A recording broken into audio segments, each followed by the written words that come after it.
Hey,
I don't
बसलेली टाळी वाजव टाळी पकवा जायचा पकवा जोरात टाळी वाजवाय हा मागे मागे पुढे मागे जोरात टाळी होपा होपा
ब्रह्मांडे उदरी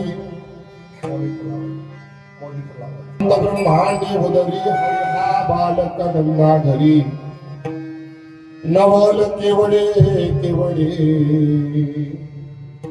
नकडे कानोबाची कोडे पृथ्वी जेने तृप्त केली पृथ्वी जेने तृप्त केली त्यासी यशोदा भोजन घाली नवल केवडे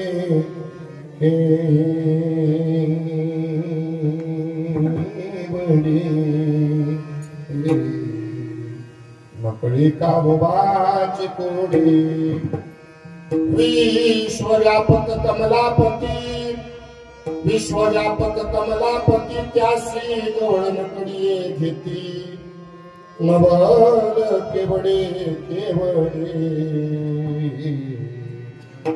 नकळी कानोबाचे कोडे तुका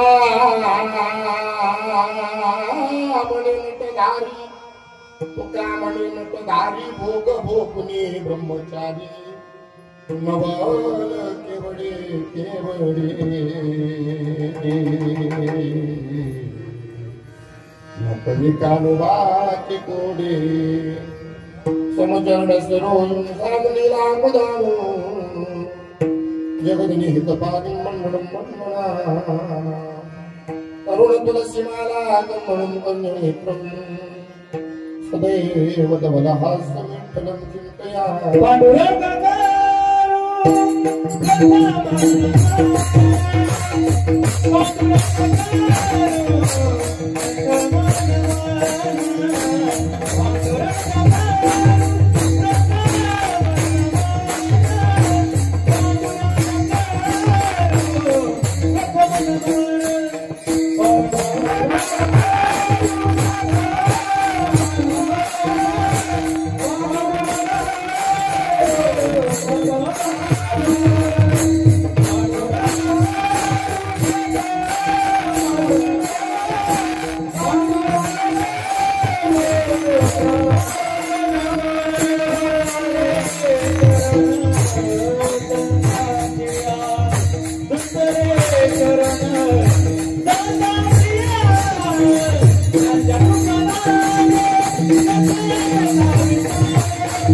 चिन्तया त्यांच्या कृपादाने कथेचा विस्तार बाबाजी सद्गुरुदास तुका मनोज ब्रह्मार्गतुल्यवेदं जितेंद्रियं बुद्धिमतामरिष्टं वातात्मजमानयोतमुक्तं श्रीरामदूतं शरणं प्रपद्ये शरण शरण जे हनुमंता तुम्हा आरू रामदूता काय भक्तीच्या त्या वाटा मज दावाव्या सुटा आता अरिनम भागरीला सिनी जे चातुर्य अर्थ कला कामिनी हे शारदा विश्वमोहिनी नमिनिमिया नदी दिव्य गोदा तटीचा विलासी सदा प्रिय जो सज्जना वैष्णवासी दया वर्णिता प्रेम अत्यंत चित्ता नमस्कार माझा श्री गुरु एकनाथा सेवेलागी सेवक गानो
या वारकरी संतांच्या संपाद्य ज्ञानं विदाय भक्तुं विलोकितेन समाधिराजा वैराग्यवन्तं सुविचारयुक्तं नमामि योगं शिरसा गुरुन्तं नमो ज्ञानेश्वरा निवृत्ति उदारा सोपान देवा मुक्तारायी नमो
अनंत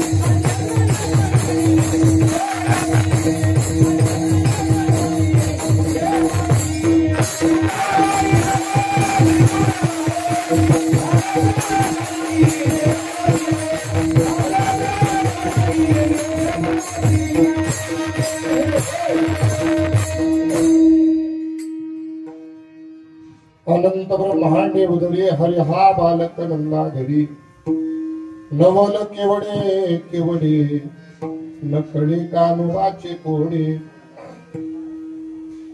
अखिल गुरुनिधान करुणा वरुणाले भक्त वात्सल्य रुक्मिणी कांत रुक्मिणी प्राण संजीवन पंढरपूर निवासी परम परमात्म्याच्या चरण कमलावर साष्टांग प्रणिपात करून साधकांची मायेबा योगी यांची माऊली आळंदीत निवासी श्री माऊली महाविष्णू ज्ञानोबारा यांच्या समाधीस्थ साष्टांग प्रणिपात करून शांती ब्रह्मनाथ बाबा यांच्या चरणावर नतमस्तक होऊन जगद्गुरु तुकोबारा यांना वंदन करून स्वानंद सुखनिवासी सद्गुरु जोग महाराज यांच्या चरणावर नतमस्तक होऊन किंबहुना आपल्या चरणापासून आचार्यापर्यंत असणारे संत महंत कीर्तनकार प्रवचनकार टाळकरी माळकरी आणि उपस्थित तुम्ही सर्व गावकरी तुम्हा सर्वांच्या चरणावर नतमस्तक होऊन आज एक कीर्तन पुष्प सेवे करता गायलेला अभंग चंद्रभागेसारख्या पवित्र असणाऱ्या जगद्गुरु तुकोबाराच्या अभंग संहितेतील 5 चरणाचा गवळणीय प्रकरणातला असून या अभंगातून जगद्गुरु तुकोबारा नंद राजा यशोदा माता आणि गवळणींच्या भाग्याचं वर्णन करतायत. विठ्ठल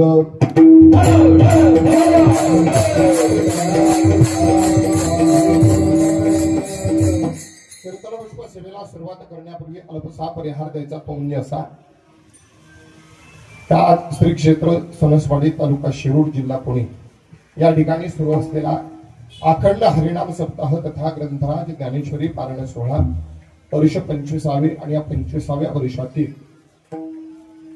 सांगतेची सेवा ताल्याची सेवा श्री सुरेश सोनमा हरगुडे माजी चेअरमन माजी सरपंच सणसवाडी यांच्या सौजन्यातून ही सेवा आज माझ्यासारख्या पामराकडे आली. याहून दुसरं परम भाग्याचं काय. गेली 25 वर्ष झालं आपण अखंड हरिनाम सप्ताह करतोय. पहिला दिवस झाला, दुसरा झाला, तिसरा दिवस झाला, कालचा जागर झाला, आजचा काला झाला. काला झाला की सप्ताह सप्ताह कधी संपत नाही बरं का. शास्त्र सांगतं सप्ताह कधी संपत नाही, सप्ताह करणारे संपतात. त्याचं कारण आहे सांगून दे. भोक्ता वैमेव भोक्ता तपोन तपता वैमेव तपता कालून याता वैमेव याता कृष्णान जिरणा वैमेव जिरणा. भोग संपत नाही, भोक्ता संपत असतो. माता भगिनी मला एक सांगा, पुरणपोळी संपली का पुरणपोळी खाणारे संपले? बोला, पुरणपोळी खाणारे संपले. मला एकाने विचारलं बरं का अध्यक्ष, पुरणपोळी मागे कशाला राहिली? मी म्हटलं आपल्याला संपवायला राहिली, दुसरं काय. तसं सप्ताह कधी संपत नाही झाला, सप्ताह हा अखंड सुरू असतो. अशा अखंड हरिनाम सप्ताहातील आजची काल्याची सेवा माझ्याकडे. खरं पाहायला गेलं तर महाराज कोणतंही नियोजन असू द्या, कोणताही मार्ग असू द्या, शेवट निश्चित पाहिजे, तर त्या मार्गाला पूर्णत्व आहे. महाराज अगदी काल्याचं म्हणजे सप्ताहाचं नियोजन करायचं म्हटलं, सप्ताहाचं नियोजन करायचं म्हटलं तरी दत्ता महाराज नियोजनाला बसल्यानंतर आधी म्हणतात काला कधी येतोय बघा, त्याच्या अगोदरचे 7 दिवस मोजा. बरोबर, म्हणजे अगोदर शेवट बघावा लागतो, तर ते नियोजन श्रेष्ठ आहे. संसार असो नाही तर परमार्थ असो, शेवट महत्वाचा असतो. संसार कितीही केला तरी संसार पश्चाताप देऊन जातो. नीट आहे का? संसार कितीही केला तरी शेवट पश्चाताप देऊन जातो. वाक्य नीट आहे का? पण आमचा परमार्थ फक्त थोडका करा, शेवट प्रसादच देऊन जातो. संसार कितीही केला तरी शेवट पश्चाताप आहे.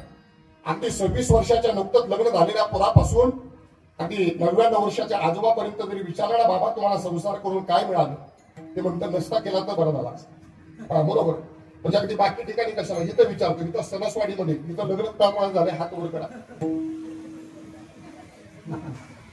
अध्यक्ष तुम्ही दोघं सोडले तर मला वाटतं सगळे ब्रह्मचारी एवढेच मला माहिती नव्हते. म्हणजे लग्न कोणाला झालं हात वर करा म्हणतात तरी हात वर करायला पण जीव येतो, एवढा संसाराचा पश्चाताप आहे. पण परमार्थ आमचा परमार्थ थोडका करा, शेवट प्रसाद. ऐका प्रसाद मिळण्याकरता सुद्धा 4 गोष्टी महत्वाच्या आहेत. 1 प्रतीक्षा, 2 प्रार्थना, 3 प्रयत्न आणि 4 प्रयत्न, प्रतिज्ञा, परीक्षा आणि प्रार्थना. अशा 4 गोष्टी महाराज या गोष्टीमध्ये महत्वाच्या तर प्रसाद मिळत असतो. आता खरं पाहायला गेलं तर हे आजचं काल्याचं कीर्तन सात्विकाला आवडतं, राजस माणसाला आवडतं आणि तामसी माणसाला सुद्धा आवडतं. का आवडतं महाराज? सात्विकाला आवडण्याचं कारण आहे, सात्विक माणसाला माहिती आहे महाराज जो वैकुंठातील देवाला सुद्धा दुर्लभ असणारा काल्याचा प्रसाद आज आपल्याला साधू संतांच्या सहवासामुळे आज आपल्याला मिळणार आहे. म्हणून सात्विक माणसाला हे कीर्तन आवडतं महाराज. राजस माणसाला का आवडतं? राजस माणसाला या काल्याच्या कीर्तनामध्ये सांगितलेलं कृष्ण चरित्र ऐकायला आवडतं म्हणून आवडतं. ऐका, राजस माणसाला कृष्णाचं चरित्र, कृष्ण परमात्म्याचं चरित्र ऐकायला आवडतं म्हणून आवडतं. तुम्ही म्हणाल महाराज ठीक आहे, सात्विक माणसापर्यंत राजस माणसापर्यंत ठीक आहे, पण तुम्ही म्हणता की तामसी नास्तिक माणसाला सुद्धा हे कीर्तन आवडतं. हो आवडतं. त्याला का आवडतं याचं कारण आहे, त्याला माहिती आहे 8 दिवस चाललेला कुटाणा आज बंद होणार आहे म्हणून आवडतं. बाकी काही नाही महाराज, 8 दिवस चाललेला सगळा हा कुटाणा बंद होणार आहे म्हणून तामसी माणसाला हे कीर्तन आवडतं. मग या कीर्तनाकरता घेतलेला अभंग महाराज तुकोबाराचा. तुकोबाराच्या अभंगातून नंद राजा, यशोदा माता आणि गवळणींच्या भाग्याचं वर्णन करतात. आता खरं पाहायला गेलं तर महाराज या अभंगामध्ये अगदी अभंगाचा सरळ सरळ भावार्थ आपल्या समोर पहिल्यांदा म्हणतो. तुकोबारा म्हणतात ज्याच्या उदरामध्ये संपूर्ण ब्रह्मांड आहे तो जगाचा मालक जर नंदराजाच्या घरी येऊन राहतो तर नंदराजा किती भाग्यवान आहे. नीट आहे का महाराज? याच्याही पलीकडं त्या कृष्ण परमात्मा जन्माला आल्यानंतर त्यानं जीवनामध्ये ज्या ज्या काही लीला केल्या त्या लीलानं पाठीमागचं पुढं आज तागायत कोणाला कळालं नाही आणि कळणार सुद्धा नाही. नवल केवळे केवळे नकळे कानोबाचे कोडे महाराज. मग या विश्वातील प्रत्येक जीवाला तृप्त करणारा तो जगाचा मालक आहे. म्हणजे संपूर्ण पृथ्वीला तृप्त करणारा तो जगाचा मालक आहे. पण त्याला जर यशोदा माता जेवायला घालते तर यशोदा माता किती भाग्यवान, यशोदेच्या भाग्याचं वर्णन आहे. त्यानंतर विश्वाला व्यापणारा तो जगाचा मालक एवढा मोठा तो, पण तो गवळणींच्या कडेवरती येऊन बसतो. गवळणी किती भाग्यवान. आणि महाराज शेवटच्या चरणाचा विचार केला तर एक गोष्ट ध्यानात येईल, शेवटच्या चरणात तर न उलगडणारं कोड मला तुकोबाराने मांडले. तुकोबारे म्हणतात तुका म्हणे नटधारी आणि भोगभोगुनी ब्रह्मचारी. महाराज तो नटधारी आहे आणि तो ब्रह्मचारी आहे. 16,108 बायका आहेत त्याला, पण तरी सुद्धा ब्रह्मचारी म्हणतात. म्हणजे न उलगडणारं कोड शेवटच्या चरणामध्ये. आता सरळ सरळ भावार्थ मी आपल्यासमोर मांडण्याचं कारण, आता नाही बोललो तरी तुम्ही म्हणाल लोक अभंग सोडवला नाही. आता नीट आहे का? आता मला एक मुद्दा आपल्याला विचारलाय, जगाचा मालक किती मोठा आहे हो? बोला, जगाचा मालक किती मोठा आहे? बोला, कोणाला सांगता येईल का? किती मोठा? ते म्हणतात ब्रह्मांड एवढा. एक सांगू का, जगाचा मालक किती मोठा आहे कुणालाही सांगता आलं नाही.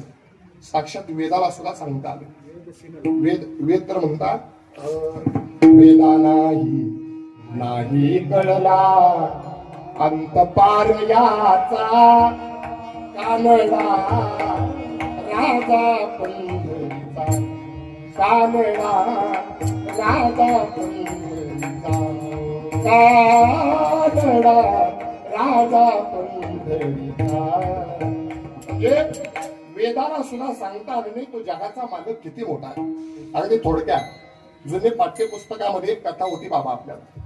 एक बेडकाचं पिलू तळ्याच्या काठावरती पाणी पिण्याकरता आलं. आता पाणी पिण्याकरता तळ्याच्या काठावरती ते बसलं होतं आणि तेवढ्यात तिथे एक भला मोठा बैल पाणी पिण्याकरता ते पाहिलं बेडकाच्या पिलाने.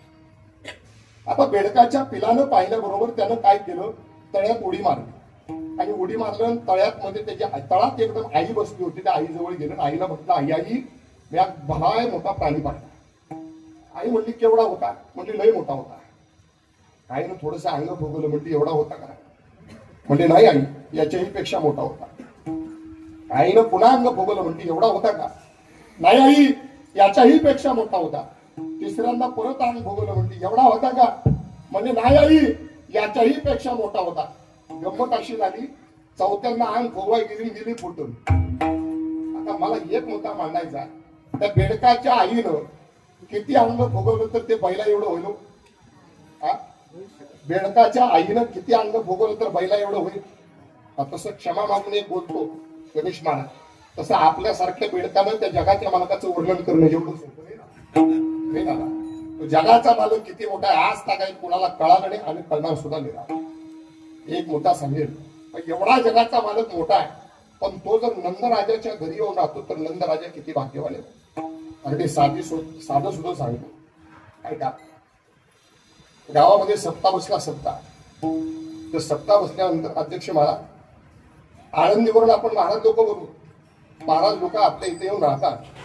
राहिल्यानंतर अगदी अन्नदान प्रत्येकाचं ठरलेलं असतं, रुचित पंगत ठरलेली असते.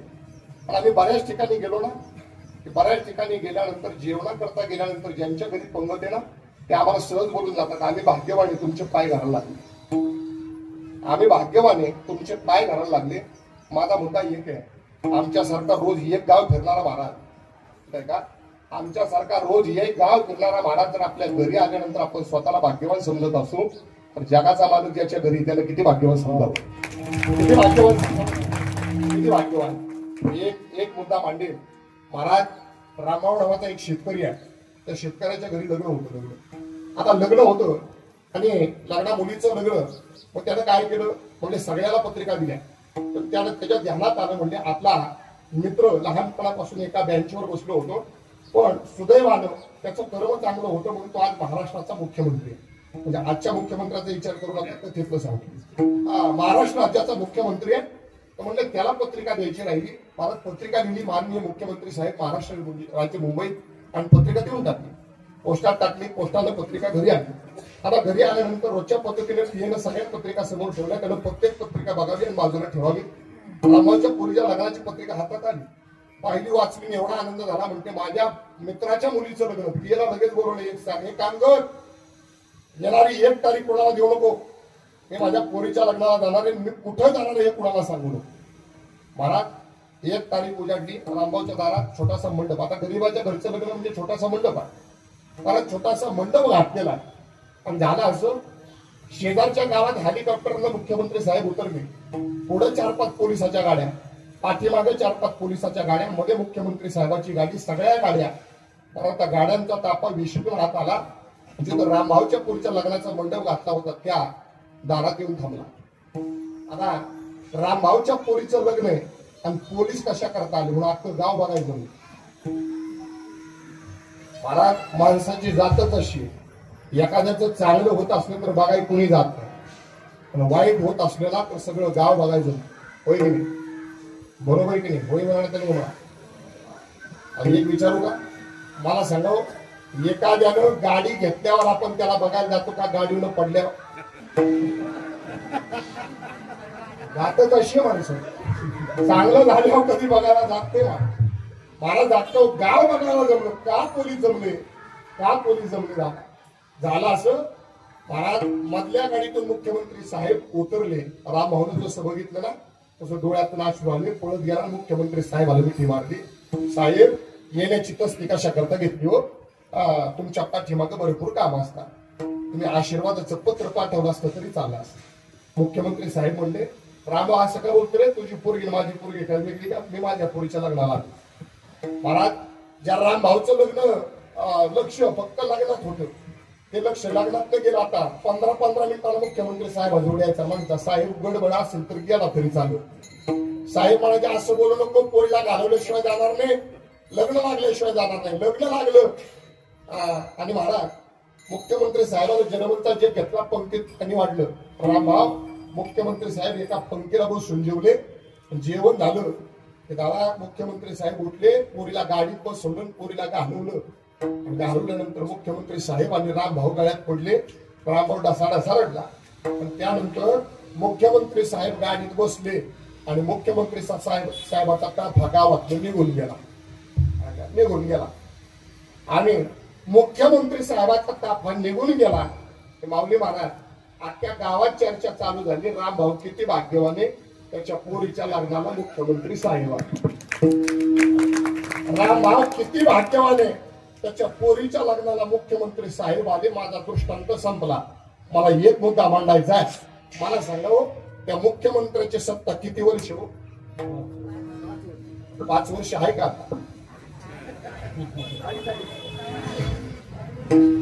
धरू 5 वर्ष, धरू 5 वर्ष.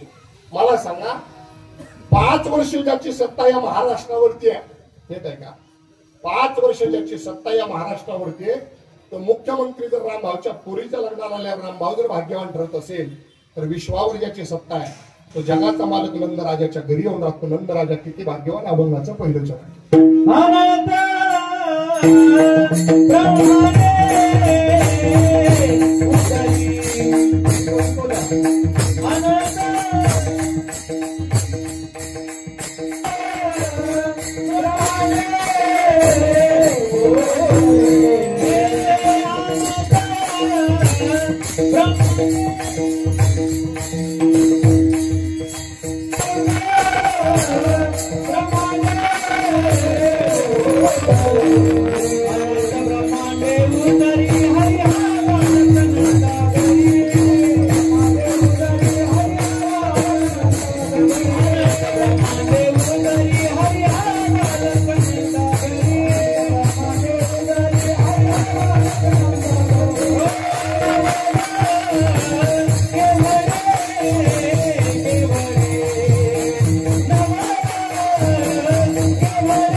अनंत ब्रह्मांडे उदरी हरी हा बालक नंदा घरी.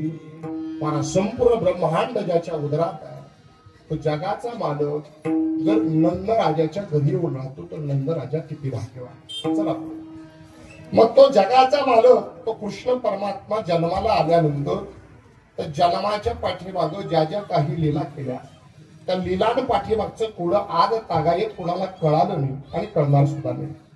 काय पुढे दादा? अरे 2-3 कोडी आपल्या समोर मांडतो. मला सांगा, पुतना कोण होती? बोला, पुतना कोण होती? राक्षसी नव्हती.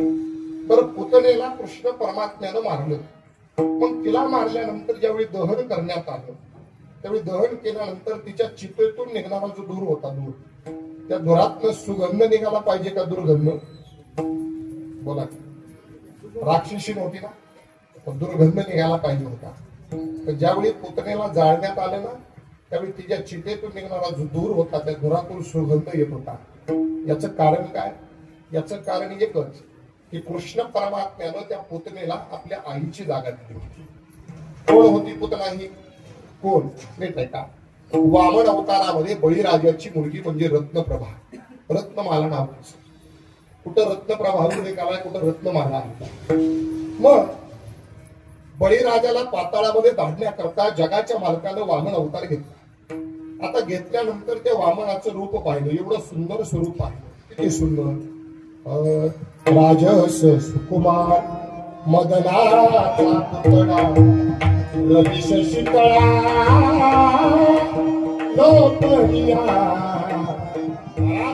इतकं सुंदर रूप पाहिलं आणि त्या रत्नप्रभेच्या मनात आलं, एवढा सुंदर पोरगा माझ्या पोटी जर जन्माला आला ना, तर मी माझं दूध त्याला पाहिजे महाराज. पण थोड्याच वेळात थोडं विपरीत घडलं.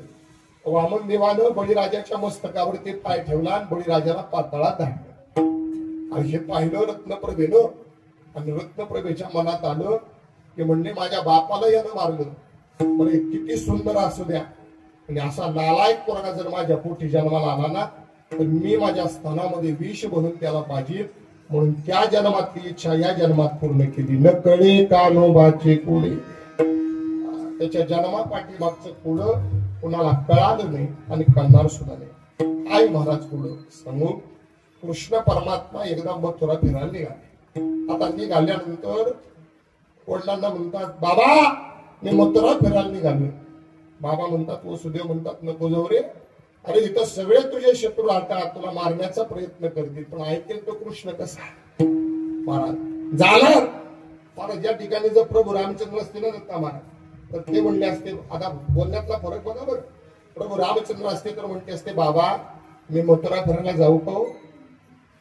पण हे तसं नाही, बाबा मी मथुरा फिरायला निघालो मला निघालो, पण आता पोरग घरातनं बाहेर पडल्यावर एकटं कधी फिरायला जात नाही, शेजारची 2-4 घेतो आणि ते 2-4 घेऊन गावात हिंडायला जातो. शेजारचे सवंगडी गोळा केले आणि महाराज मथुरा फिरायला निघाले.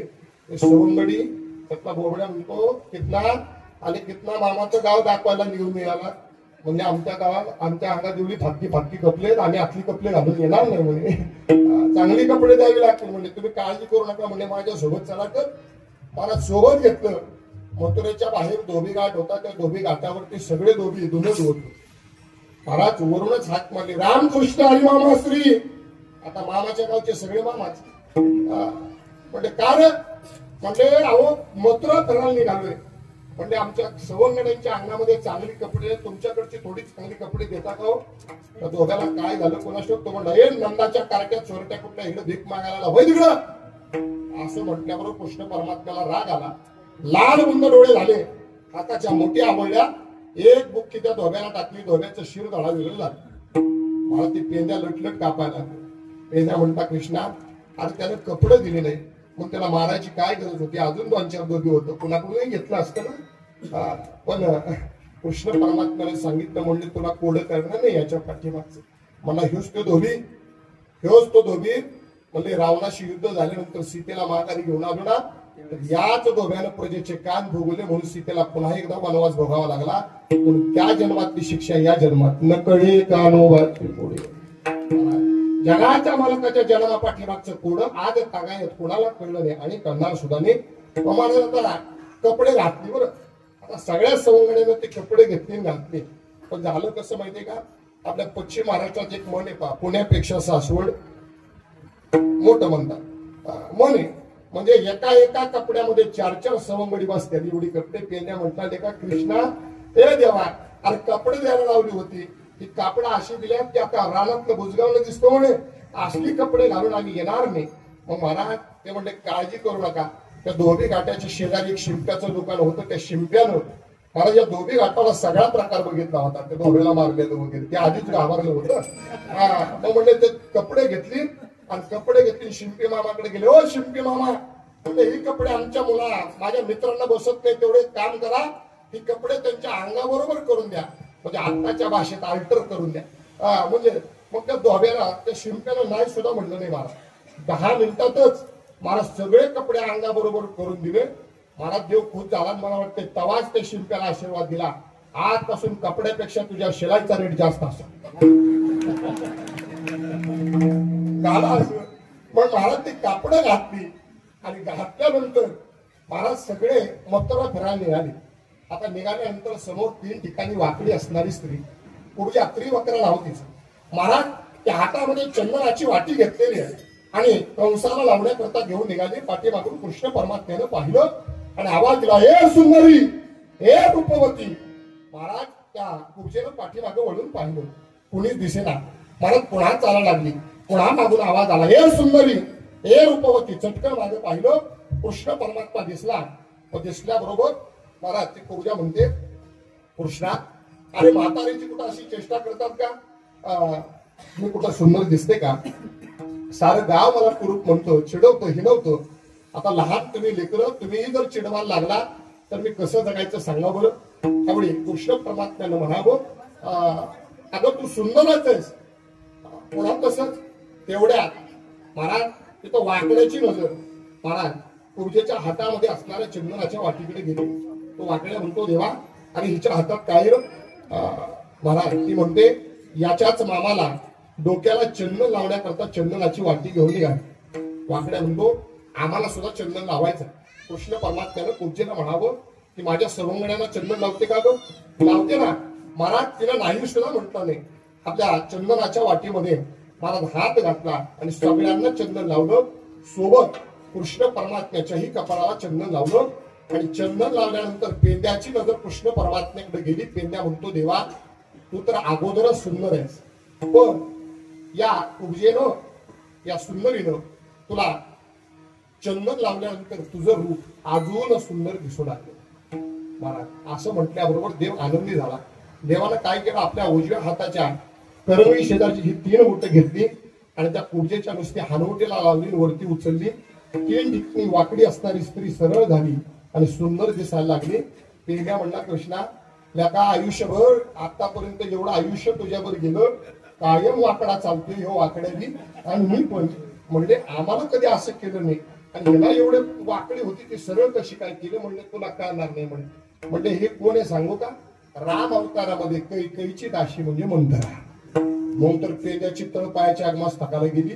म्हणला एका मगाशी त्या दोघ्यानं कान भोगवलं म्हणून तुझ्या बायकोला वनवास भोगावा लावला तर जीव मारलं त्याला. मग या मंत्रेनं तर तुझ्या आईचं कान कैकेयीचं कान भोगवलं म्हणून तुला वनवास भोगावा लागला तुला स्वतःला, आणि तरी सुद्धा हिला सुंदर केली तू. प्रभू रामचंद्र म्हणतात तुला याच्या पाठीमागचं कोड करणार नाही म्हणून. म्हणजे या मंत्रेचे माझ्यावरचे उपकार आहेत काय. या मंत्रेनं जर कैकेयीचे कान भोगवले नसते ना तर मी राम म्हणून या जगाला कळालो नसतो. हे मंत्रेचे माझ्यावरचे उपकार आहेत, म्हणून त्या उपकाराची परतफेड या जन्मामध्ये न कळे कानोबाची कोडी. जगाच्या मालकाने जीवनामध्ये एवढ्या काही लीला केल्या, त्या लीलां पाठीमागचं कोडं आज तागायत कोणाला कळालं नाही आणि कळणार सुद्धा नाही. काळजी करू नका, अख्खं कीर्तनच फक्त कृष्ण चरित्रात करणार आहे महाराज. काला त्यालाच म्हणतात, नाहीतर दुसरं चिंतन करायचं शेवट 10 मिनिटं बोलायचं त्याला नाही. काल्याचं कीर्तन म्हणजे चरित्र ते उच्चारावे देवे देवे गोकुळी, म्हणजे गोकुळात जे चरित्र केलं. मथुरेतलं म्हणणे नाही, गोकुळातलंच म्हणणे, कारण गोकुळातलं चरित्र एवढं सुंदर आहे महाराज. काही चरित्र आचरणीय असतात आणि काही चरित्र उच्चारणीय असतात, आणि काही चरित्राचं महाराज उच्चार आणि काहीचं आचरण करावं. प्रभू रामचंद्रांच्या चरित्राचं आचरण करावं, संतांच्या चरित्राचं आचरण करावं, आणि कृष्ण परमात्म्याच्या चरित्राचा फक्त उच्चारच करावा, कारण त्याला 16,108 म्हणतात. आपल्याला एकीनच नाकात. म्हणून महाराज संपूर्ण आपण अगदी कृष्ण परमात्म्याच्या चरित्रात पाहणार आहे. एक सांगू का महाराज, कृष्ण परमात्म्याच्या लीला, प्रत्येक लीला म्हणजे एक कोड आहे. नुसतं जगाच्या मालकाचं नुसती कोडी सांगायला सुरुवात केली ना तरी सुद्धा महाराज आजच्या सप्ताहाच्या 8 दिवस पुरणार नाही महाराज. एवढी जन्मा पाठीमागची कोडी दादा, एवढी कोडी आहे महाराज. मग अगदी तृणासूर, बकासूर महाराज, म्हणजे आता शर्यतीतला नाही मग महाराज असे बऱ्याच प्रकारचे महाराज राक्षस मारले, पण त्याच्या पाठीमागे एक कोड आहे. तुकोबाला म्हणतात, देवा अरे तुझं नवल एवढे ना नवल. मला नवल हे फक्त संतांच्या देवाच्याच घरी घडत, दुसऱ्या कोणाच्या घरी नवल घडत नाही. नवल म्हणजे काय, जी गोष्ट न घडणारी ती गोष्ट घडली की त्याला नवल म्हणतात महाराज. मग तुकोबाला म्हणतात, तुझ्या जन्मा पाठीमागचं कोड आज तागायत आम्हाला कळलंही नाही आणि कळणार सुद्धा नाही. आनंदाचं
नवल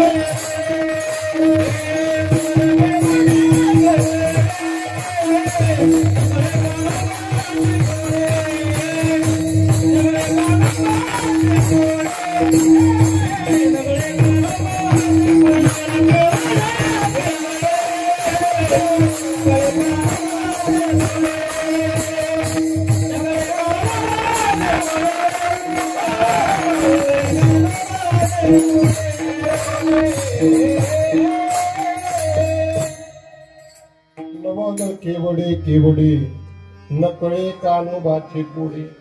आता कोडं पाहिलं, नंद राजाचं भाग्य पाहिलं. आता नीट आहे, आता या विश्वातील प्रत्येक जीवाला तृप्त करणारा तो जगाचा मालक आहे, बरोबर. मग त्याला जर यशोदा माता जेवायला घालते म्हणजे यशोदा माता किती भाग्यवान असेल, नीट आहे का बघ.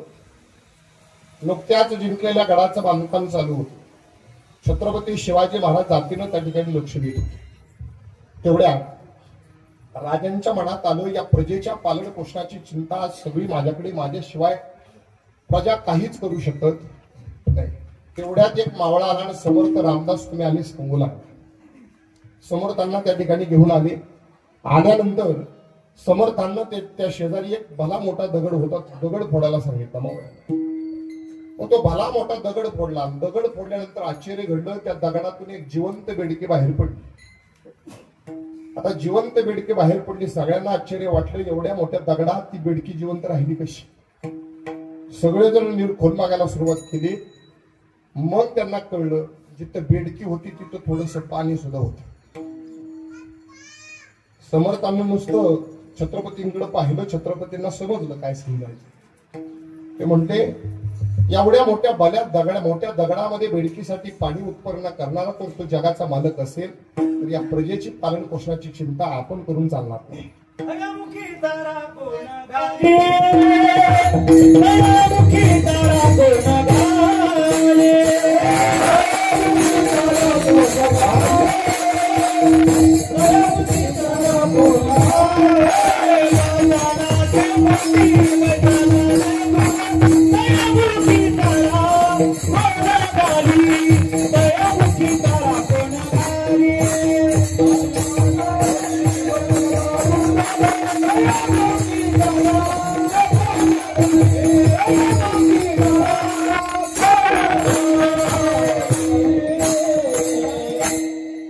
पाषाणाचे पोटी बैसला दुर्धर तया मुखी चारा थोड घाले.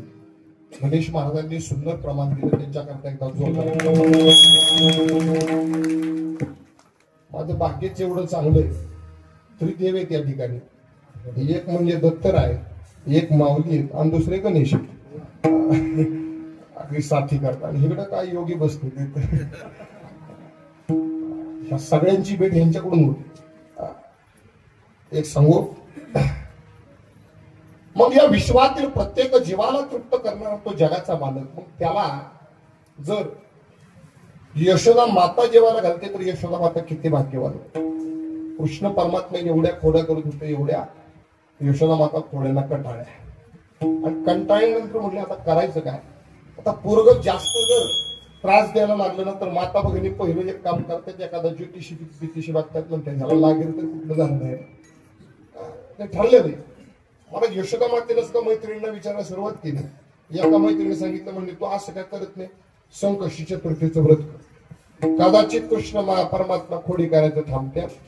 मला मैत्रिणीचं ऐकून संकष्टी चतुर्थीचं व्रत केलं. व्रत आता व्रत केल्यानंतर आता कृष्ण परमात्म्याने विचार केला, थोडा तरी गणपती बाप्पाचा मान राखावा, थोडा तरी गणपती बाप्पाचा मान राखावा.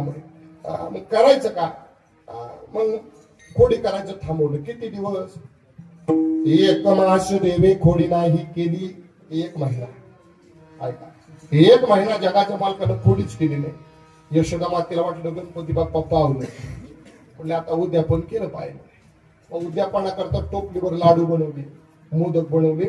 कृष्ण परमात्म्याला वास आला, अरे आई भूक लागली, एक लाडू देते का ग. यशोदा मातेनं म्हणावं, पूजा केल्याशिवाय त्याला लाडू मिळणार नाही.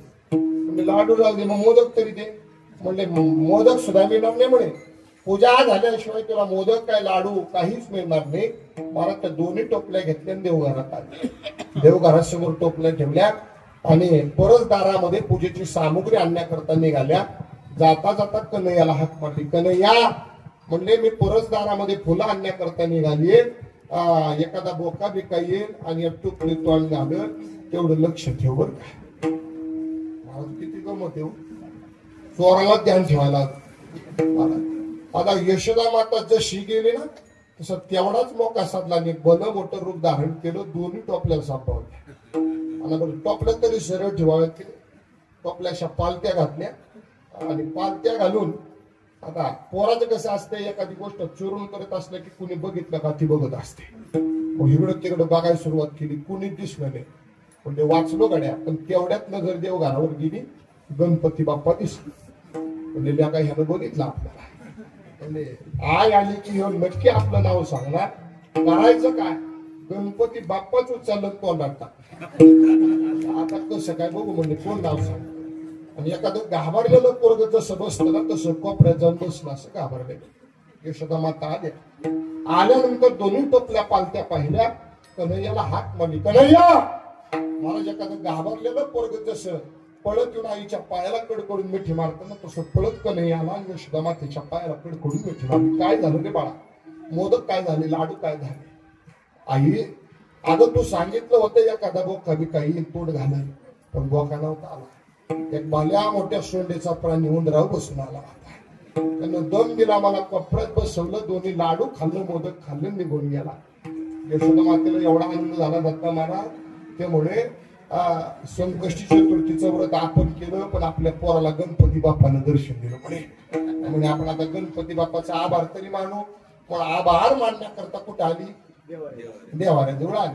आता देव घराजवळ आली, गणपती बाप्पा बघते होता का, गणपती बाप्पा दिसना.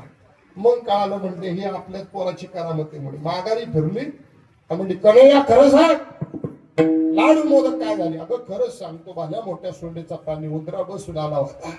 त्यानं दम दिला, कोपऱ्यात बसवलं, लाडू खाल्लं, मोदक खाल्लं, निघून गेला. महाराज तू तसा ऐकणार नाही म्हणे. यशोदेला वाटलं एवढं खाल्लंय त्या दाताला एखादा जरी कंच काढलेला असेल म्हणून पाहायसाठी कान धरला. कान कुणाचा, कन्हैयाचा. एक मुद्दा मांडायचा आहे बाबा, या विश्वातील कोणी वाईट कर्म केलं तर त्याचा कान धरण्याची ताकद जगाच्या मालकाची आहे. या विश्वात कोणाचं काही चुकलं, कोणी एखाद्यानं वाईट कर्म केलं तर त्याला शिक्षा देण्याचं काम तो जगाचा मालक करतो. पण त्या जगाच्या मालकाचा सुद्धा कान धरण्याची ताकद यशोदेची होती. काय भाग्य असेल होती, काय भाग्य असेल. कान धरला आणि कन्हैया तोंड उघड बरं.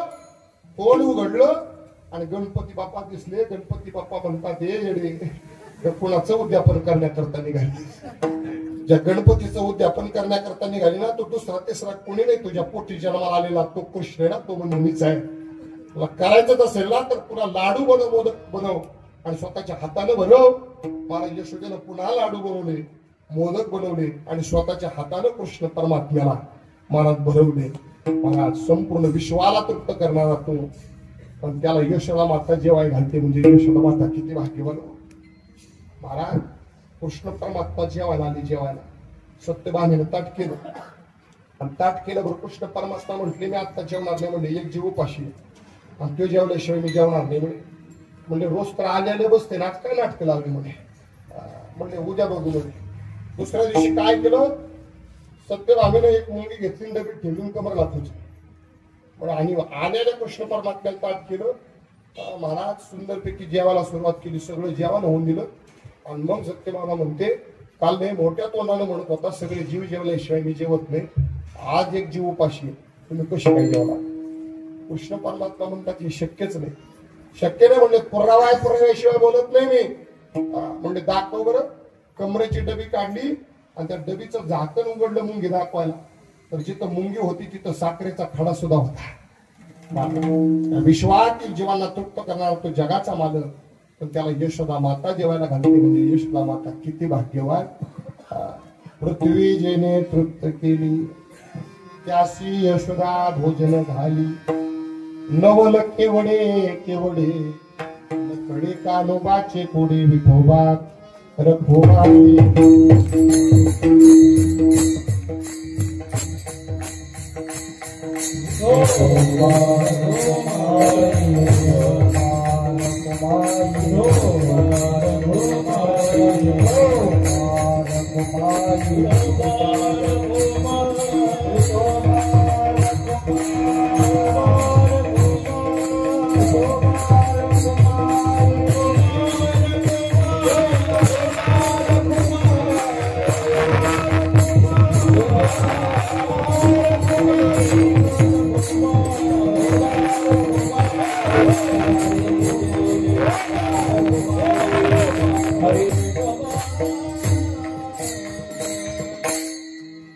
अनंत ब्रह्मांडे उदरी हरि हा मानव अवलंबी मोदे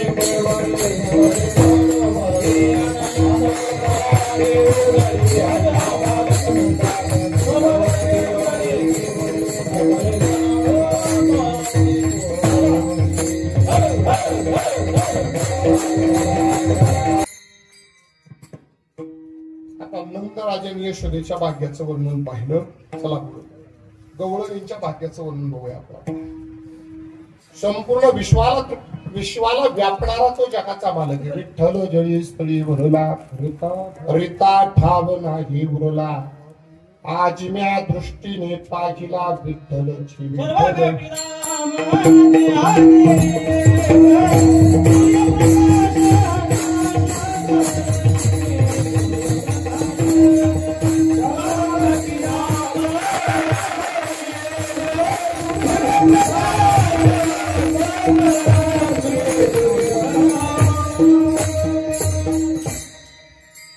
सर्वा गती राम देहा देही एक सूर्य प्रकाश सहस्रश्री.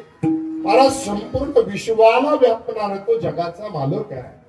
मग तो एवढा मोठा तो, पण तो जर गवळणींच्या कडेवरती बसतो तर गवळणी किती भाग्यवान, किती मोठा होतो, किती मोठा. कृष्ण परमात्म्याच्या घरी लग्न होतं आणि नारद महर्षी आले म्हणले, हे देवा सगळ्याला निमंत्रण दिलं का रे? म्हणे हो दिलं म्हणे. म्हणले थोरल्या सासऱ्याला? आता कृष्ण परमात्म्याचा थोरला सासरा कोण? बरोबर. समुद्र मंथन करताना लक्ष्मी माता निघाल्या होत्या, म्हणजे समुद्र कोण झाला?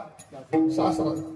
म्हणजे केवढ्याकडे निमंत्रण राहिलं. गरुडाला बोलवलं, गरुडा एक काम कर म्हणे, थोरल्या सासऱ्याला तेवढी पत्रिका द्यायची आणि तेवढी देऊन ये. गरुडाने कोपऱ्यापासून हात जोडले, म्हटला देवा सगळं जमल गाड्या, पण तेवढं काय जमणार नाही. तुझ्या जर थोरल्या सासऱ्याला निमंत्रण दिलं, ती जर निघालं तर मी काय गाड्या जिवंत राहत, आपल्याला ते जमणार नाही म्हणे. म्हणजे तू जाणं म्हणे, निमंत्रण तर दे. म्हणजे त्याच्या पुढचं मी बघतो. आता गरुड महाराज समुद्राजवळ आला. सासरी बुवा रामकृष्ण आणि जावयाच्या घरी लग्नाकरता बोलवलं म्हणे. महाराज आता पत्रिका तरी वाचावी की नाही? महाराज तो सत निघाला. महाराज सासर बुवा निघालं, गरुड पुढे समुद्र माग. महाराज गरुड आला, वाचव रे देवा. आता पूर्वी एक पद्धत होती, तेव्हा हॉल नव्हतं, लग्न दारात व्हायची. दारात लग्न असले की पाहुणा आले की त्यांना एक घर दिलं जायचं, त्याला काय म्हणतात? जानवं म्हणायचे. बरोबर. आता पाहुणा आले म्हटल्यानंतर जानवच घर दिलं पाहिजे. करायचं काय? मला जगाच्या मालकानं डाव्या हाताच्या तळा हाताच्या पाठीमागचा एक केस काढला. आपल्या सासरे बुवांना सांगितलं, सासरे बुवा तुमची राहण्याची सोय या केसात केली. बघता काय अख्खा समुद्र त्या एका केसात सामावला गेला. अनंत ब्रह्मांडे एका रोम्या ऐशी लेंडे. संपूर्ण ब्रह्मांड ज्याच्या एका केसात सामावलं जातो, तो जगाचा मालक किती मोठा आहे. एवढा मोठा तो जर गवळणींच्या कडेवरती बसतो तर गवळणी किती भाग्यवान. चला पुढे. नंदराजा सकाळी सकाळी पूजे करता निघाले आणि पूजे करता निघाल्यानंतर कृष्ण परमात्मा हंतरुणात झोपलेले. यशोदेला हात मारतात, यशोदे पूजा करण्याकरता निघालो. पण कृष्ण जर उठला कन्हैया जर उठला तर त्याला पारोसा देव घरात पाठवू नको, मी पूजेला निघालोय तेवढं नीट बघ. आणि नंदराजा गेले. आता हे झोपलं नव्हतं, झोपेतच ऐकलं काय? पारोसा देव घरात पाठवू नको. महाराज पूजा झाली, नंदराजा ध्यानाला बसले. त्याने तेवढाच मोका साधला, यशोदा मातेची नजर चुकवली, देवघरात प्रवेश केला. आता बारकं पोरगं देवघरापाशी गेल्यानंतर पहिलं काय करतो? काय बघतो सांगू का? खेरंडे कोणाकोणाचे पालते झालेत कुंकवाचे घरात? सगळ्याचे झालेत ना? का झाले माहितीत का? त्या करंड्यात एक वाटी साखरेची असते. लहान पोरगं करंडा पालता करायला जात नाही, ते साखर खायला जातं. त्या साखरेच्या पायी करंडा पालता होतो, बाकी काही नाही. पोरग गेल्यानंतर पहिलं खायला काय का बघतो, कन्हैयानं खायला काय का बघायला सुरुवात केली. कुठंच काय दिसलं नाही. पण देव घरावरती एक गोल काळा दगड होता. त्याला काय म्हणतात? शाळीग्राम. मला कृष्ण परमात्म्याला वाटलं काळा जामूनच आहे. मला दगड घेतला, तोंडात टाकला, पाठीमागं सरकत निघालं. भांड्याला धक्का लागला, आवाज झाला. नंदराजा ध्यानातून उठले. कन्हैयाला पाहिलं म्हणतात, कन्हैया काय करतो? यशोदे तुला सांगितलं होतं ना कन्हैयाला पारुसा देवघरात पाठवू नको. बघ आला काहीतरी उद्योगच केला. काय केलं म्हणून बघायला सुरुवात केली. देवघरावर शाळीग्रामच दिसला. म्हणून नंदराजाने कन्हैयाला विचारायला सुरुवात केली, कन्हैया सांग शाळीग्राम कुठे? आता तोंडा शाळीग्राम होता, तोंड फुगलेलं होते. असं करायचं, माहिती नाही. परत विचारलं कुठं? माहिती नाही. मला शेवटी नंदराजानं महाराज कन्हैयाला विनंती करायला सुरुवात केली. काय? हरे कृष्ण राया शाळीग्राम दे, हरे कृष्ण राया शाळीग्राम दे, हरे कृष्ण राया शाळीग्राम दे, हरे कृष्ण राया शाळीग्राम दे. नंदराजानं कन्हैयाला विनंती सुरुवात केली, कन्हैया अरे सांगा मला शाळीग्राम कुठे? पण तरी सुद्धा कन्हैया शाळीग्राम कुठे सांगायला तयार नाही. पण शेवटी नंदराजाने शेवट करायला सुरुवात केली, कन्हैया अरे बाबाने तुझ्या पाया पडतो म्हणता. तेवढ्याच कन्हैयाने विचार केला, अरे बापाने जर पाया पडायला लावलं तर समाज काय म्हणून कोण उघडलं कोण? महाराज पाया पडतो म्हणायचा आधी कोण उघडायला सुरुवात केली. कोण उघडलं? काय केलं? तवतुन बोलाई वदन मसारी, तवतुन बोलाई वदन मसारी. त्या कन्हैयानं कोण उघडलं कोण? आणि कोण उघडल्यानंतर आज कोणतं राजाला कन्हैयाच्या मुखामध्ये काय दिसलं सांगू का? चौदा भुवनी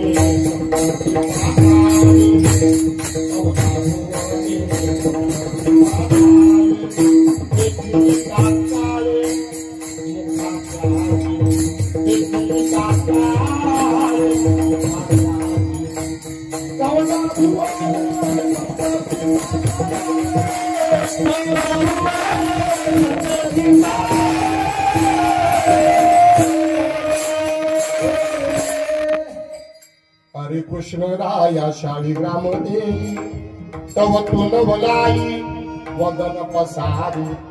14 भुवने सप्तती पाताळे.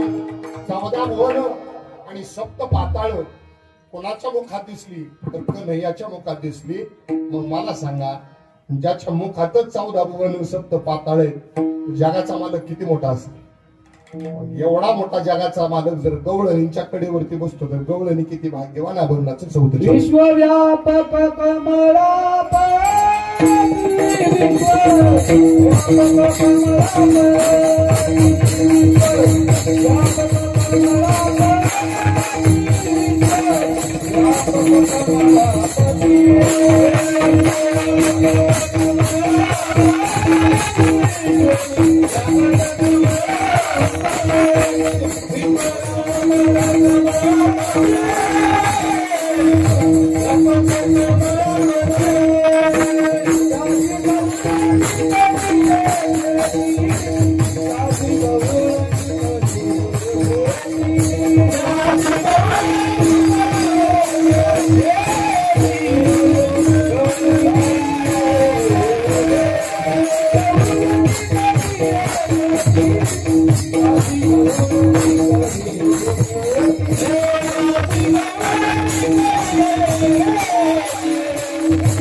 विश्वव्यापक कमलापती त्यासी गवळण कडिये घेती नवल केवडे केवडे कडे कानोबाचे गोडे तुकोबारा म्हणता असा हा जगाचा मालक.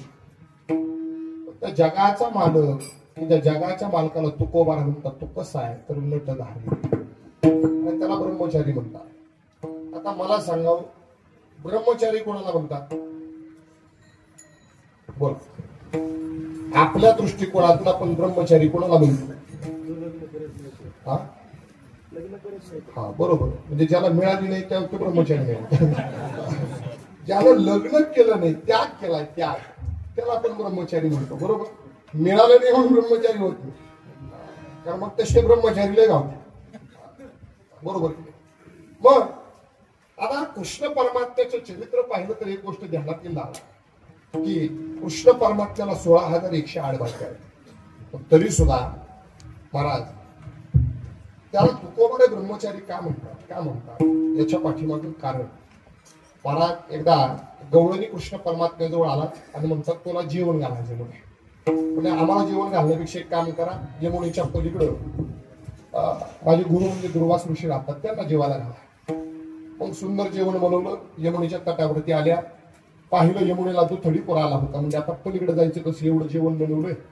देवाजवळ आलं. देव म्हणला एक काम करा ते यमुना मातेला माझा निरोप द्या. 16,108 बायका करून जर कृष्ण परमात्मा ब्रह्मचारी असेल तर यमुना माते वाढते.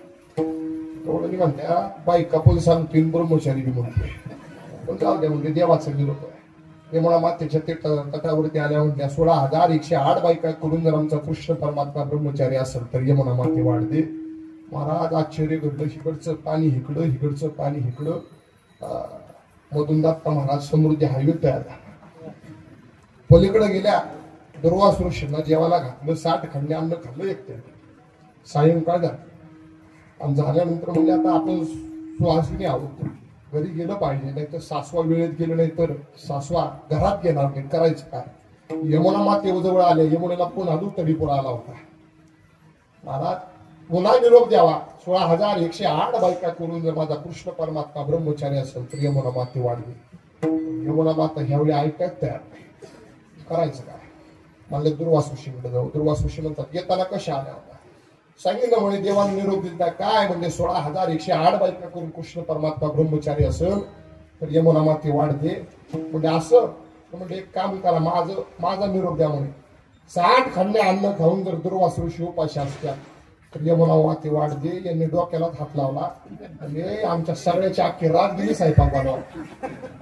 दुपारी आम्हाला जेवायचे का नाही ते सुद्धा विचारलं नाही. एक शीट हातात ठेवला नाही. एकट्यानं गेलं म्हणे आणि तरी सुद्धा म्हणतो ब्रह्मचारी उपाशी म्हणतो. कसं काय पण तरी देवाचं गुरु म्हणून देत निरोप म्हणे. 60 खंडे अन्न खाऊन दुर्वास ऋषी उपाशी असतील तर यमुना माते वाढते. यमुना मातेनं वाढ दिली दादा. पण ज्या गवळणी घरी जाणार होत्या त्या घरीनच गेल्या. मला 2 प्रश्न होते. 16,108 बायका करून देऊ ब्रह्मचारी. 60 खंडे अन्न आमच्या समोर खाऊन ते उपाशी कसं काय. मला देवापाशी आले. देवाला प्रश्न विचारला. देवानं सांगितलं. देव म्हणता याचं एकमेव कारण आहे कोणतंही कर्म करत असताना ते कर्म मी करतोय म्हणून केलं तरच त्याचे दोष आपल्याला लागत असताना. दुर्वास ऋषींना 60 खंडे अन्न खाल्लं पण ते मी खात नसून देव खाते म्हणून खाल्लं. देव तृप्तम दुर्वास ऋषी उपाशी. आणि 16,108 बायका करत असताना त्या विवाह करतोय म्हणून केलं नाही तर त्या स्त्रियांचा उद्धार करतोय म्हणून केला. स्त्रियांचा उद्धार आणि देव ब्रह्मचारी. तुका म्हणे नटधारी भोग भोगुनी ब्रह्मचारी नवल केवडे केवडे नकडे कानोबाचे कोडे. बरोबर अकराला सगळं संपलं. बरोबर. आता नेमा पद्धतीनं एक 5 ते 7 मिनिटात मी कानाचा प्रसंग मांडतो. सेवा थांबवतो. चालेल ना. संपूर्ण अगदी भावार्थ मी आपल्या समोर मांडलेला. आता हा कृष्ण परमात्मा. आता खरं पाहायला गेलं तर हे शेवटचे 5-7 मिनिटं सांगायची ते सांगण्याची बी गरज नाही. कारण संपूर्ण चरित्रच कृष्ण परमात्म्याचं सांगितलेलं. पण थोडीशी एखादी लीला सांगू. कृष्ण परमात्मा एवढ्या खोऱ्या करत होता एवढ्या खोऱ्या करत होता. गवळणी कंटाळल्या आणि त्या सगळ्या गवळणी महाराज तक्रार घेऊन नंदराजाच्या वाड्यावरती आल्या. आता वाड्यावरती आल्यानंतर यशोदेला म्हणू लागल्या काय यशोदे यशोदे यशोदे यशोदे कृष्णाला सांगावे गोकुळी राहावे का जावे गोकुळी राहावे का जावे.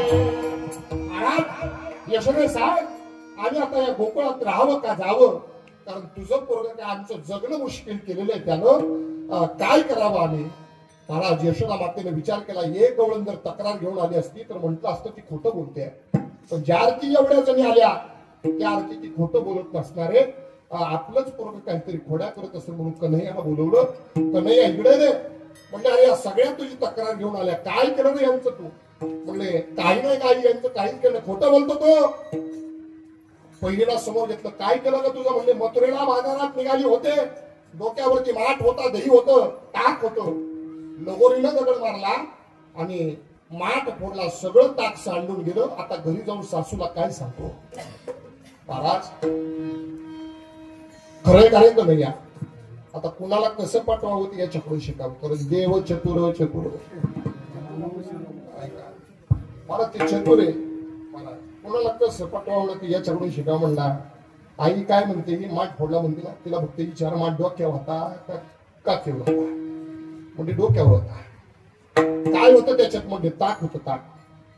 बरं माठ फोडल्यानंतर म्हणे तिला फक्त आता शेवटचा विचार, घरी गेली का थेट तक्रार करा तुझ्याकडे आली तेवढं विचार.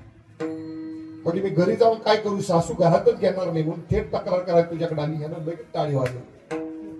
आई मला सांग, माठ डोक्या त्याच्यात ताक, म्हणजे माठ फोडला आणि थेट तक्रार करायला ही तारी, तुला काय कळतंय का. म्हणजे काय रे कृष्णा काय कळत नाही, काय सांगायचं तुला. म्हणजे डोक्यावरच जर ताकाचा माठ फोडला तर ताक पडल्यानंतर अंगावर सांडायला पाहिजे होतं, हिच्या अंगावर एक बी टिपका सांडलेला नाही, तरी म्हणते माठ फोडला कसं काय बरं.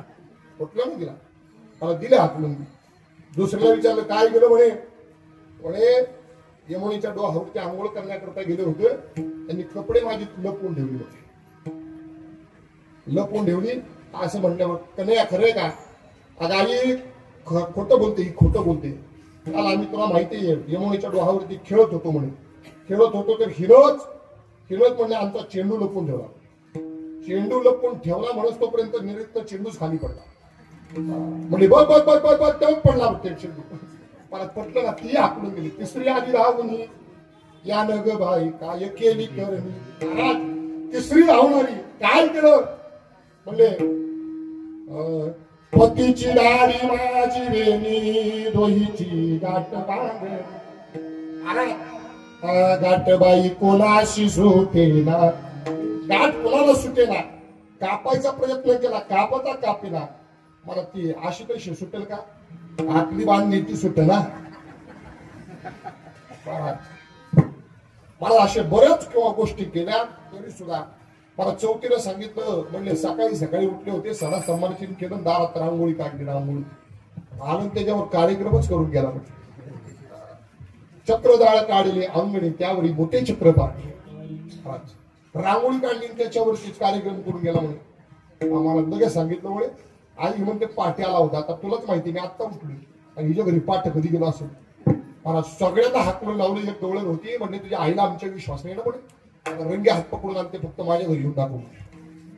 मला तिने चॅलेंज करून गेली. लगेच गेल्या लगेच गावात मित्रांना दोंडी पिटवली. म्हणे आज एकीच्या घरी चोरी जायची, ते म्हणला आपला राजीनामा घ्या गाड्या, कारण तिने ज्या ती बोलावले बोलवून कुठं चोरी जायचं असतं का. म्हणजे निमंत्रण दिलेलं कुठं कळलंय का तुम्हाला, चोरीचं निमंत्रण दिलेलं कळलंय का कधी, कळलंय. गावात असं कधी बॅनर लागला का आमच्या घरातले दागदागिने आम्ही घराच्या बाहेर काढून ठेवतोय नाही. मला चोरीचं निमंत्रण कधी असतं. पेन्या म्हणला तिला ज्या अर्थी बोलावले त्या अर्थी दारात काठी घेऊन बसणार. इतर गाड्या मला पळता येत नाही, मी लगेच घाबली. जेव्हा आपण काही गाडी येणार नाही, काळजी काय करतो माझ्याबरोबर चल म्हणे. एक काम करा, 4 गोष्टी घ्या. कोणकोणत्या, वस्त्रगाळ केलेली माती घ्या, खडे घ्या, काठी घ्या आणि सराड्याची काठी घ्या. कशा करता हे सगळं. हा त्यावेळी सांगितलं. म्हणे अशी उतरण लावलेली असेल, प्रत्येक माठ शोधायला सुरुवात केली तर वेळ निघून जाईल. मग काय करायचं, खडा घ्यायचा, खडा माठाला फेकून मारायचा. माठ जर टन वाजला तर म्हणायचं मोकळा, आणि बद वाजला तर काय म्हणायचं भरलेला. माठ जर टन वाजला तर काय म्हणायचं मोकळा, आणि बद वाजला तर काय म्हणायचं माठ समजून घ्या, प्रत्येकाला आपापलं वाजवून बघा. ऐका म्हणजे मग जो भरलेला आहे त्याला काय करायचं, काठीनं होल पाडायचं आणि होल पाडायचं. होल पाडलं की त्याच्यातून दार लागेल ते खाऊन घ्यायचं. पण म्हणलं हे ठीक आहे, काठी खाण्याचं कळालं, पण वस्त्र काय केली माती कशा करता. म्हणजे यदा कदाचित जर आवाज झाला ती गवळण जर सावध झाली आणि आपल्या पाठीमागं लागली तर आपण बारीक जास्त वेळ तिचा सामना करू शकत नाही. लय आपण तिला फिरवू शकत नाही, लगेच सापडू म्हणजे करायचं काय नाही करायचं म्हणजे माती घ्यायची तिच्या डोळ्यात फेकून द्यायची. बावड्या एवढा बिलिंदर होता, बेवड्या म्हणला पण कितना ती गवलन आत्ताच्या गवलं निघत टपमा घालणारी असली तर त्या चष्मा घालणारी असली तर काय करायचं म्हणजे काय करायचं म्हणजे मग सराडीची काठी टाकून द्यायची. आता सराडीची काठी टाकल्यानंतर मग बावडे म्हणतो पण कितना म्हणजे ती गवलं आत्ताच्या गवलं निघत टाईपा घालत तुला चप्पल घालणारी असली तर तसलं काय नाही म्हणजे काय करायचं म्हणे. आता पण मी केलं तर बघ म्हणे चोरी करायला चल झाला, असं चोरी करण्याकरता गेले, आवाज झाला गवळणीनं कृष्ण परमात्म्याला पकडलं. आता पकडल्यानंतर म्हणजे तुझ्या आईला आमच्यावर विश्वास नव्हता ना बघ, आता म्हणजे मारतच नाही ते बघ, मारत मारत मारत मारत नंदराजाच्या वाड्यावरती आली. यशोदे हात मारली, यशोदे आमच्यावरती विश्वास नव्हता ना बघ, आता पोराला मारतच आणलंय बघ. यशोदा माता का कालवा चाललंय म्हणून बाहेर आली वाड्यातनं. यशोदेच्या पाठीमागं दुडू दुडू पावलानं डोळा महाराज कृष्ण परमात्मा बी पळत आला. ह्याच्या पाठीमागं जर कृष्ण आहे तर आपण नक्की मारत कोणाला आणले. वळून बघितलं तर स्वतःच्या नवऱ्यालाच हात घाललो. मला अशा बऱ्याचशा खोड्या केल्या म्हणजे तरी सुद्धा यशोदा मातेला विश्वास बसला की म्हणजे आपल्या आईचा लयच अंधविश्वास आहे आपल्या. म्हणजे आता घरातच चोरी करू. महाराज यशोदा माता अशा परत ओसरीला दही उसळत करत बसल्या होत्या. कन्हैया म्हटला ते त्याच्यात आवाज येत होता कसा घुम घुम घुम घुम आवाज येत होता. कृष्ण परमात्मा आई मला ते दे, आई मला ते दे. काय दे? आईनं लोणी काढून दाखवावं हे पाहिजे का, नाही दही दाखवावं हे पाहिजे का, ताक पाहिजे का, ते नाही जे वाचतंय ते काय घुम घुम. आता तिकडून देता येते का ते जेवढे. आता पोराची समजूत काढायची म्हणलं तर आईला लगेच कळतं. आई म्हणते एक काम करू आपण याला दुसऱ्या गोष्टीत कशी तरी गुंतवून टाकू. पण घरात खेळणं नाही गेली खेळणं तेवढाच डोका साधला आणि बार करून धारण केलं. डेऱ्यातच उडी आणली. डेऱ्यात आत गेलं. आल्यानंतर कृष्ण परमात्मा दिसला आणि म्हणली जाऊ दे म्हणली गेला असेल खेळायला. परत घुसळण करायला बसली. बराच वेळ घुसळण करते पण दोन्हीच येणार. कसं येईल आतच खात होता. दोन येणार. आता त्यांची पद्धत आहे ते उन्हवणी वगैरे ते गरम पाणी वगैरे आहे की आधी ते सगळं टाकलं पण लोणी काही गाड्या येणार.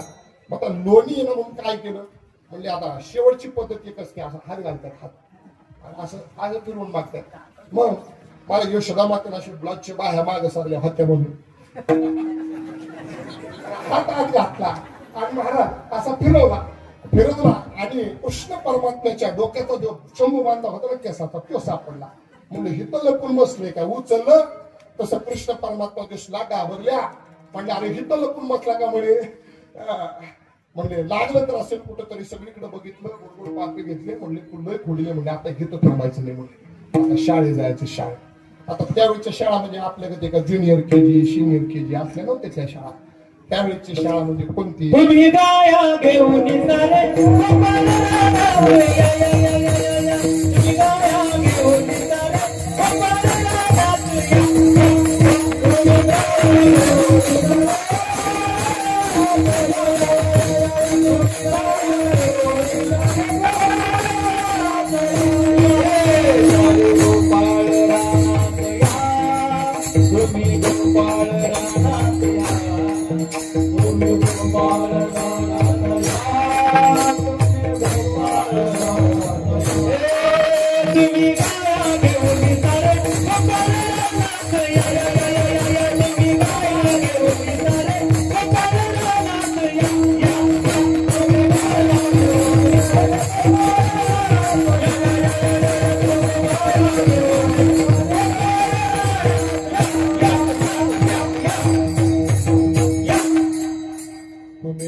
सारे गोपाल रानात.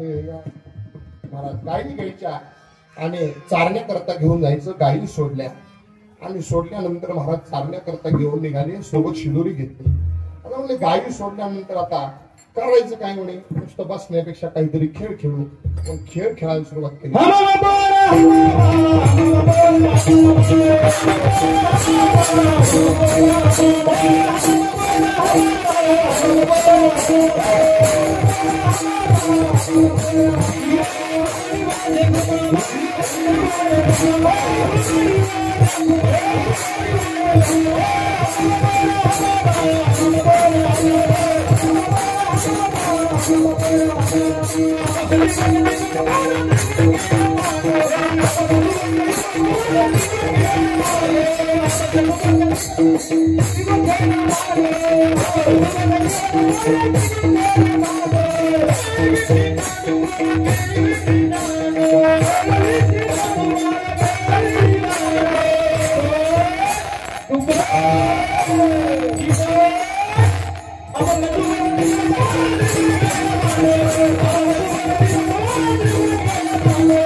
आट्या पाट्या आणि गोट्या याचा डाव मांडलेला.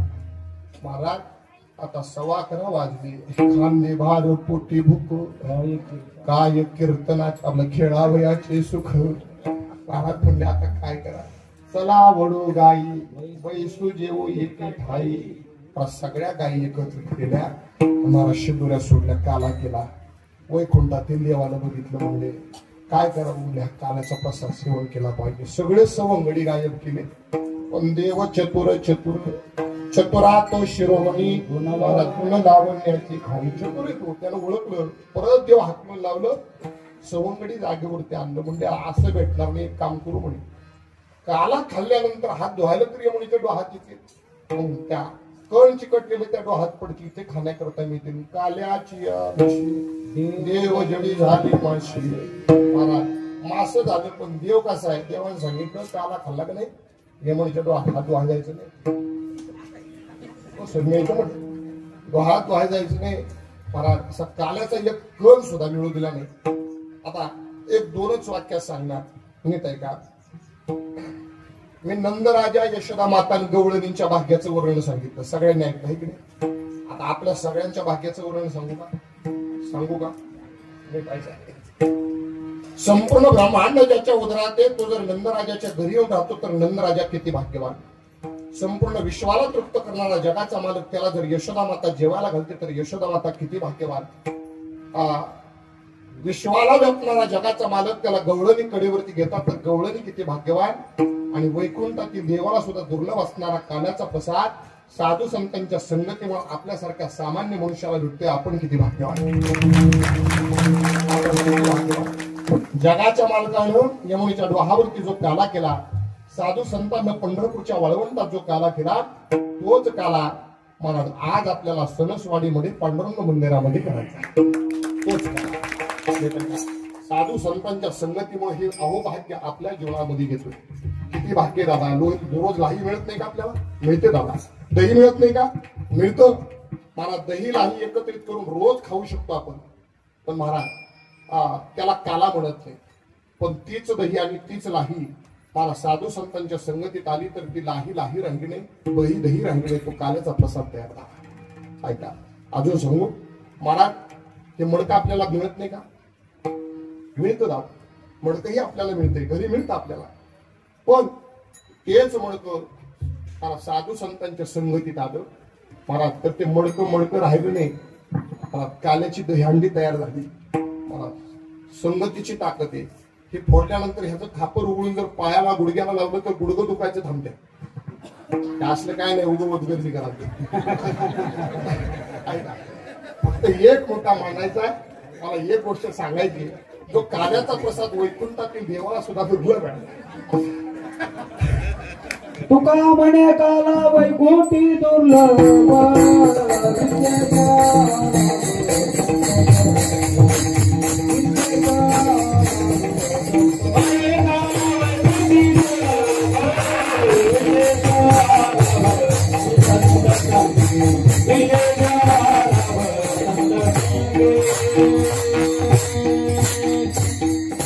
वैकुंठी दुर्लभ असणारा काला आपल्याला संतांच्या भाग्यामुळे मिळतोय पण माझी एकच विनंती त्याच्यातला एक कण सुद्धा आता खाली पडू देता कामा मला हा दुर्लभ काल्याचा प्रसाद आपल्याला मिळालाय त्यामुळं कुणाच्या भाग्याने मिळाला कुणाच्यामुळे मिळाला कुणाचे उपकार जे काल्या करता सांगू ज्ञानेश्वर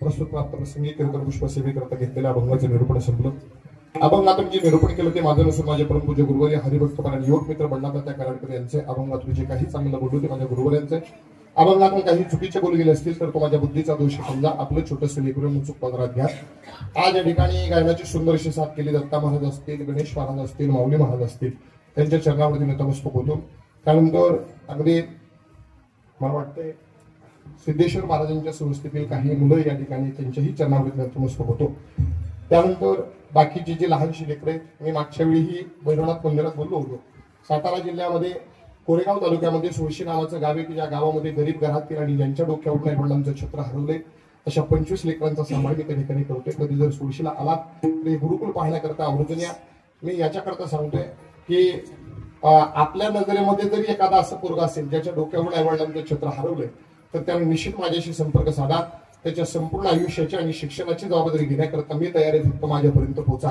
एवढीच विनंती आपल्याला आणि या ठिकाणी सुंदर अशी मृदंगाची साथ ज्यांनी केली खऱ्या अर्थानं त्यांच्या संपर्कातून आपल्या सर्वांची ओळख परिचय झाला ते योगी अखिलनाथजी स्वामी आहे त्यांच्यामुळं या ठिकाणी येण्याचा योग आला खरं पाहायला गेलो तर मी एक गोष्ट खरंच मांडेन तुमच्या गावचं भाग्य बर का तुमच्या गावचं भाग्य महाराज एक संन्याशी महात्मा की जो महात्मा आपल्या गावामध्ये पारायण करता 8 दिवस थांबत असेल तर याच्या करता मोठं भाग्य काय भाग्य असावं संन्याशी महात्म्यांची संगत मिळणं फार दुर्लभ आहे महाराज आमचे गुरुवारी तात्या सांगतात मनुष्याच्या जीवनात 60 वर्षानंतर पर्व काळ येतो ज्याचं नाव आहे कपिला षष्ठी 12 वर्षानंतर येतो तो सिंहस्थ पर्वणी 3 वर्षानंतर अधिक मास दरवर्षी 5 पर्व काळ मकर संक्रांत अक्षय तृतीया गुढीपाडवा दसरा मार्गशीर्ष महिना दर महिन्याला 2 द्वादशी पर्व काळ आजच महाराज आणि एक पर्व काळ असा आहे जो मनुष्याच्या जीवनात येण्याकरता अनेक जन्माचं भाग्य लागतं ते भाग्य म्हणजे बहु अवघड असे संत भेट महाराज महात्म्याची भेट होणं फार दुर्लभ आहे आणि महात्म्याची तुम्हाला महात्म्याची भेट नाही तर महात्म्याची 8 दिवस संगत लागते अजून काय हवं महाराज मी एक गोष्ट नेहमी सांगेल दादा महाराज मला त्यांनी काही सांगितलेलं नाही पण अगदी मला जे वाटतं ते मी आपल्या समोर मांडतो ऐका मला जे वाटतं ते सांगतो संन्याशी महात्मा जर आपल्याकडे येतोय ना पण सगळ्यात महत्वाचं अध्यक्ष महाराज नुसतं पारायणच करत नाही तर मृदंग सुद्धा वाजवतो. महाराज बाकी पारायणाला मृदंग वाजवायला सलवारवर बसून वाजवत्या, पण भगवं वस्त्र घालून फेटा घालून मृदंग वाजवणाऱ्या पारायणात फक्त बघायला मिळते सणसवाडीत. म्हणून अगदी मी एक विनंती करेल, बाकी कोण दरवर्षी येत्याल न येत्याल ह्या माणसाला तर आयुष्यभर सोड झाला. वा वा वा. सर्व माता भगिनी पुरुष बांधव तुम्हा सर्वांच्या चरणावरती नतमस्तक होतो. त्यानंतर अगदी अध्यक्ष असतील, गरुड महाराज असतील, दोन्ही विलेकरी असतील, गेली 2 तास ज्यांनी सुंदर अशी साऊंड सिस्टीम दिली त्यांच्याकरता एकदा जोरदार टाळ्या. युट्यूब चॅनेल वाली या ठिकाणी आहेत. तुम्हाला पाहायचं असेल तर ही कीर्तन परत बघायला मिळेल. फक्त चॅनेलला सबस्क्राईब करा आणि बेल आयकॉनवर क्लिक करायला विसरू नका. आणि माता भगिनी पुरुष बांधव तुम्हा सर्वांच्या क्षणावरती नतमस्तक होतो आणि सेवेला या ठिकाणी पूर्ण विराम देतो.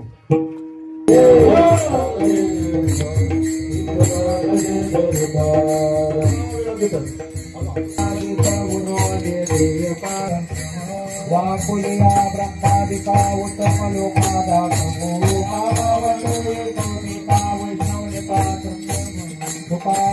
भूमंडली आम्ही बळी निरनारी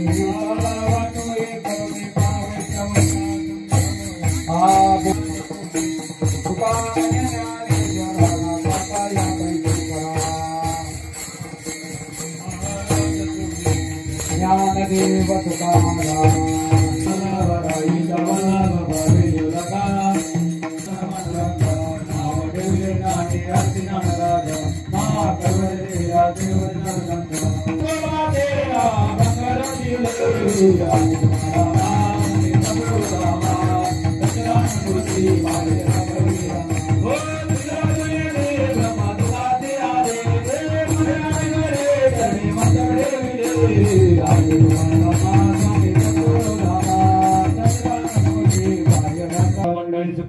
ओंकाराचा वारण कल्पनेची बाधा नव्हे कोणी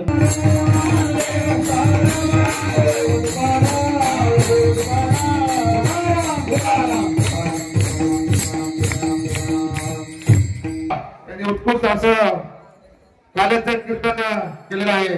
त्या निमित्तानं त्यांना शांत फिरपा देण्यासाठी आपल्या गावातील माजी सरपंच संभाजीराव साठे आणि भैरवनाथ सत्तामंडळाचे अध्यक्ष काळूराम हरगुडे, संभाजीराव साठे आणि काळूराम हरगुडे यांनी यायचं आणि महाराजांना शांत फिरपा देऊन सन्मानित करायचे. चला या ट्रॉफी देण्यासाठी राजनगाव ट्रस्टचे अध्यक्ष विजयराज दरेकर यांनी त्यांना ट्रॉफी द्यायची.